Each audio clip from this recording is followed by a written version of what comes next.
Assalamualaikum warahmatullahi wabarakatuh. Perkenalkan, nama saya Marisa Nabila Malau dengan NIM 1904421023 dari BKT 4A. Di sini saya akan menjelaskan tentang akuntansi bank mengenai kas bank, giro BI, dan giro wajib minimum. Yang pertama, kas bank. Menurut Standar Akuntansi Keuangan atau SAK 2002, kas ialah alat pembayaran berupa uang tunai yang selalu siap digunakan untuk membiayai kegiatan umum perusahaan.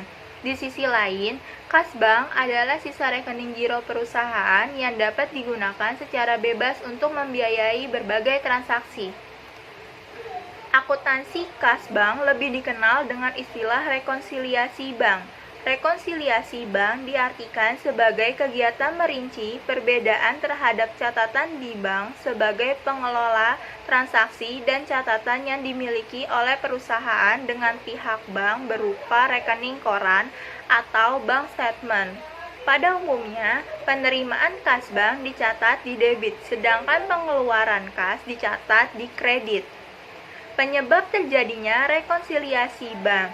Yang pertama, kredit bank, penagihan atau deposito bank demi kepentingan nasabah yang tidak diketahui oleh nasabah sampai pencetakan rekening koran. Yang kedua, setoran dalam perjalanan. Setoran kas akhir bulan yang dicatat pada buku penyetoran dalam 1 bulan di bank akan diterima dan dicatat oleh bank pada bulan akhir berikutnya.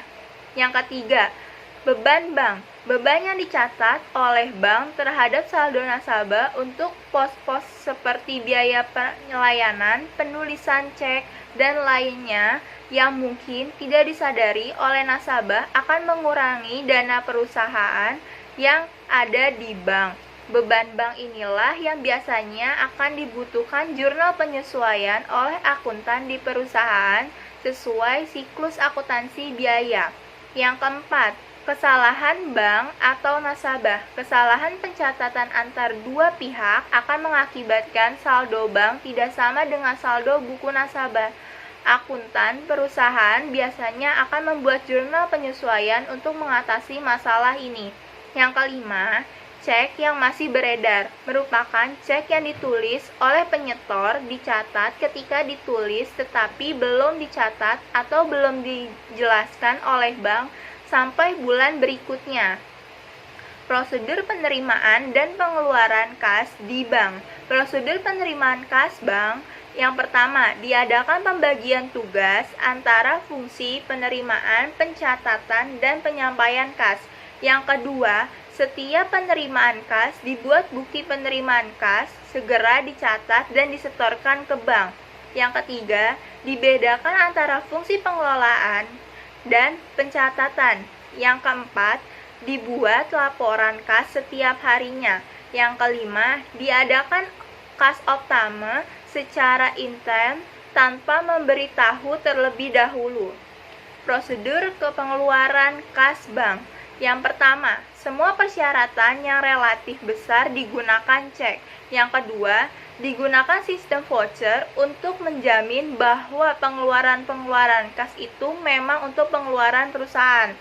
Yang ketiga, dipisahkan antara yang menulis, yang menandatangani, dan mencatat pengeluaran cek.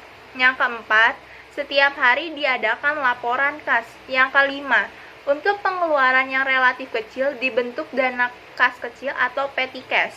Komposisi kas. Kas terdiri dari uang tunai berupa kertas dan uang logam yang dikeluarkan oleh pemerintah Indonesia serta mata uang asing. Yang kedua, uang kas yang tersimpan di bank dalam bentuk rekening giro atau demand deposit. Yang ketiga, cek yang diterima dari pihak lain tetapi belum diuangkan di bank. Yang keempat, cek dalam perjalanan atau outstanding check, yaitu cek yang telah dikeluarkan perusahaan tetapi belum diuangkan di bank. Yang kelima, wesel pos yang menurut sifatnya segera dapat diuangkan pada waktu diperlukan.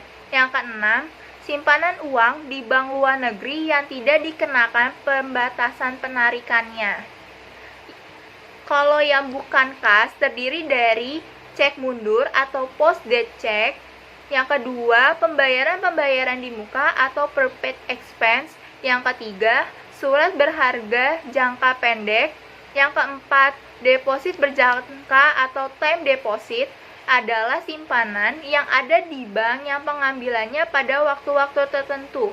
Yang kelima, wesel tagih yang merupakan perintah tertulis dan bersyarat kepada penarik untuk membayar sejumlah uang tertentu kepada penarik pada tanggal yang telah ditentukan.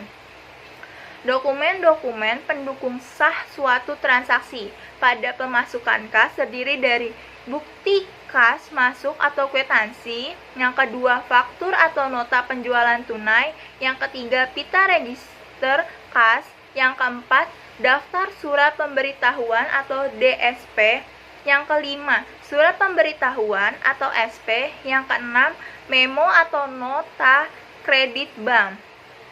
Untuk pengeluaran kas terdiri dari yang pertama bukti kas keluar atau kwitansi, yang kedua faktur atau nota pembelian tunai, yang ketiga faktur pembelian kredit, yang keempat bukti penerimaan barang, yang kelima bukti permintaan cek, yang keenam permintaan pengisian kas kecil, yang ketujuh bukti pengeluaran kas kecil, dan yang kedelapan surat permintaan pengeluaran kas kecil.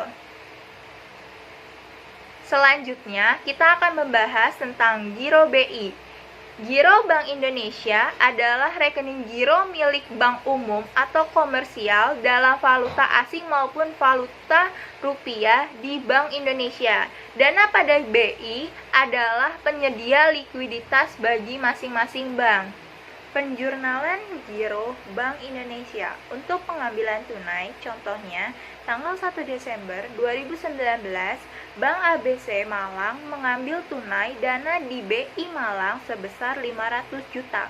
Maka penjurnalannya pada tanggal 1 Desember 2019, kas sebesar 500 juta didebit dan Giro BI sebesar 500 juta dikredit.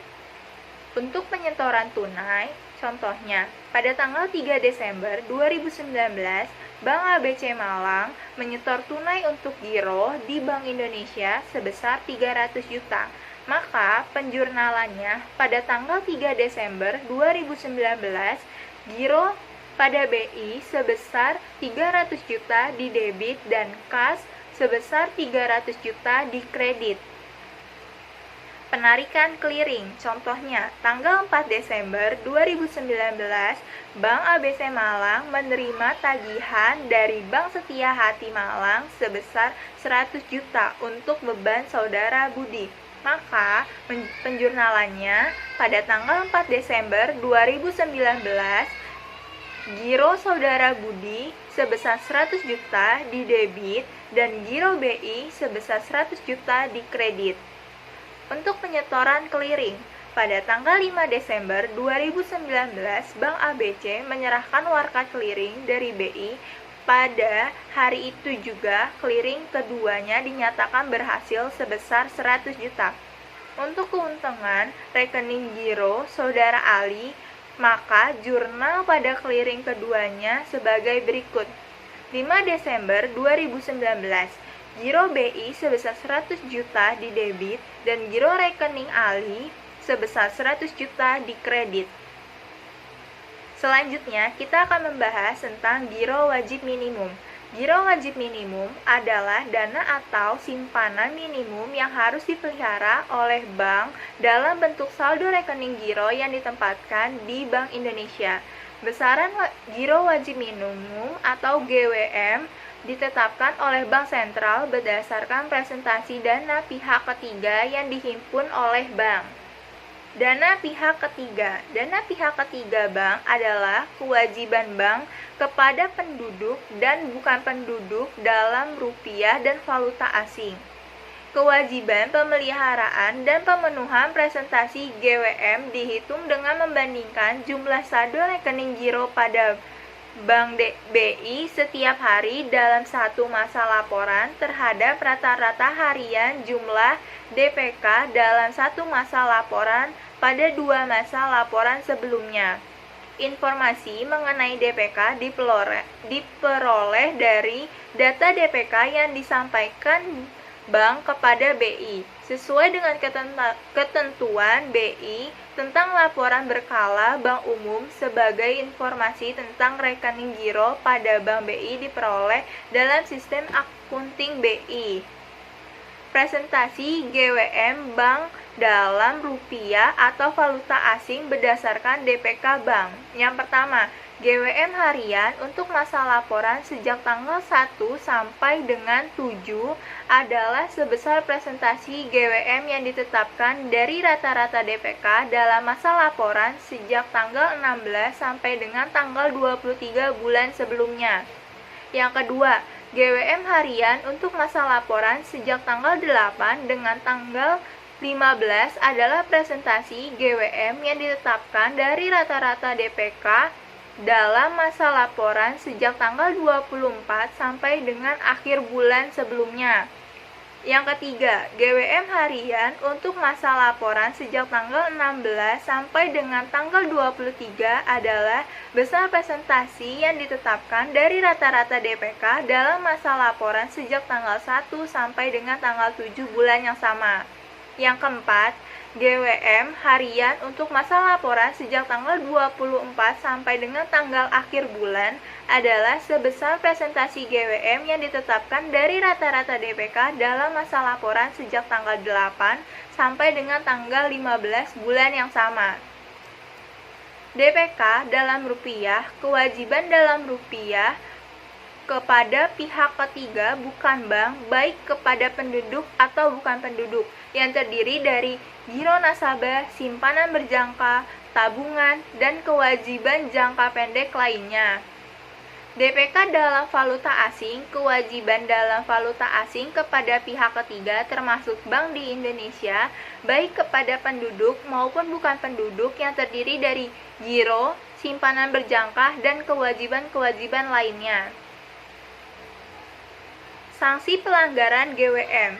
Penerbitan rekening giro bank sebagai akibat pembebanan sanksi pelanggaran GWM dilakukan pada hari kerja berikutnya setelah tanggal terjadinya pelanggaran GWM. Dalam hal tanggal untuk penerbitan rekening giro bank jatuh pada hari libur, maka penerbitan saldo rekening giro bank dilakukan oleh BI pada hari kerja berikutnya. Dalam hal terjadinya kekurangan atau kelebihan dalam penerbitan yang terkait dengan pengenaan sanksi pelanggaran GWM oleh BI, Bank Indonesia dapat langsung menerbit atau mengkredit giro bank yang bersangkutan dengan penjurnalan sanksi pelanggaran sebagai berikut. Biaya lainnya, penalti pelanggaran didebit dan giro Bank Indonesia dikredit. Sekian presentasi dari saya. Mohon maaf jika ada kekurangan. Terima kasih. Assalamualaikum warahmatullahi wabarakatuh.